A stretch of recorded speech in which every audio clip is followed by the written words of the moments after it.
વિશ્વના સૌથી ઊંચા રેલવે બ્રિજ ચિનાબ બ્રિજનું ઉદ્ઘાટન આજે વડાપ્રધાને કર્યું. ચિનાબ નદીના તટથી 359 મીટર 1178 ફૂટની ઊંચાઈ ઉપર સ્થિત આ રેલવે કમાન એટલે કે રેલવે આર્ક બ્રિજ જમ્મુના રિયાસી જિલ્લામાં આવેલો છે અને પેરિસ ટાવર કરતા પણ 35 મીટર ઊંચાઈ ઉપર વધુ સ્થિત છે. આ પુલ 260 કિલોમીટર પ્રતિ કલાક પવનની ગતિનો પણ સામનો કરી શકે છે અને 120 વર્ષ સુધી તે કાર્ય કરી શકે એ રીતે બનાવવામાં આવ્યો છે. આ બ્રિજ -20 ડિગ્રી સેલ્સિયસ થી લઈને 40 ડિગ્રી સેલ્સિયસ સુધીના તાપમાન સહન કરી શકે એ રીતે માળખાગત સ્ટીલનો ઉપયોગ કરીને બનાવવામાં આવેલો છે. આ પુલ ઉપર 100 કિલોમીટર પ્રતિ કલાકની ઝડપે ટ્રેન દોડી શકે છે અને 8ની તીવ્રતાનો પણ ભૂકંપ પ્રતિરોધ કરી શકે એ રીતે બનાવવામાં આવ્યો છે. આ બ્રિજની કુલ લંબાઈ 1315 મીટર એટલે કે 1.3 કિલોમીટર છે અને જમ્મુ અને શ્રીનગર વચ્ચે મુસાફરીનો સમય આ બ્રિજના લીધે 3 કલાક સુધીનો થઈ જશે.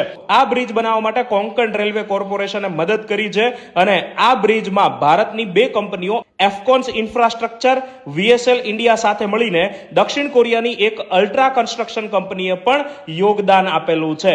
આ બ્રિજ ઉપર સૌથી પહેલા વંદે ભારત ટ્રેન ચાલી છે અને આ bridge Udhampur Srinagar Baramulla railway link USBRL project જે 35,000 કરોડ રૂપિયાનો છે એનો ભાગ છે. આ વિશ્વના સૌથી ઊંચા રેલવે બ્રિજ સિવાય આ USBRL પ્રોજેક્ટમાં ભારતનો પ્રથમ કેબલ સ્ટેડ રેલવે બ્રિજ અંજી ખાંડ બ્રિજ પણ આવેલો છે કે જેનું નિરીક્ષણ આપણા વડાપ્રધાન વિશ્વના સૌથી ઊંચા રેલવે બ્રિજનું ઉદ્ઘાટન કર્યા બાદ કરીને ગયા છે. તો શેર કરી દો આ માહિતી તમારા અન્ય મિત્રો સાથે અને આવી જ માહિતી મેળવતા રહેવા માટે મારી ઇન્સ્ટા આઈડી ઓફિસર કરણને ફોલો કરી લો. જય હિન્દ, જય ભારત.